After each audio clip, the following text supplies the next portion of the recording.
সারা দেশে শুরু হয়েছে সনাতন ধর্মাবলম্বীদের অন্যতম ধর্মীয় উৎসব জগন্নাথ দেবের রথযাত্রা। এশিয়া মহাদেশের অন্যতম প্রাচীন ও ঐতিহ্যবাহী ঢাকার ধামরাইয়ের যশোমাধবের ৪০০ বছরের পুরনো রথযাত্রা উৎসবের উদ্বোধনী অনুষ্ঠানে প্রধান অতিথি ছিলেন জাতীয় সংসদের চিফ হুইপ নুরুল ইসলাম মনি। এছাড়া স্থানীয় সংসদ সদস্য ও প্রশাসনের ঊর্ধ্বতন কর্মকর্তারাও সেখানে উপস্থিত ছিলেন। এদিকে সাভারেও বর্ণিল আয়োজনে শুরু হয়েছে কানাইলাল জিউ বিগ্রহ ও গোপীনাথ ঠাকুরের রথযাত্রা। নারায়ণগঞ্জ জেলার বিভিন্ন মন্দির থেকে রথযাত্রা বের হয়ে গুরুত্বপূর্ণ সড়ক প্রদক্ষিণ করে।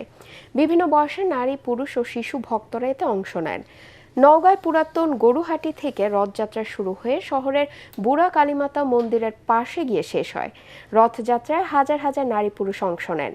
নওগাঁ জেলা বিএনপি সাধারণ সম্পাদক মামুনুর রহমান রিপন সহ স্থানীয় গণ্যমান্য ব্যক্তিরা এ সময় উপস্থিত ছিলেন।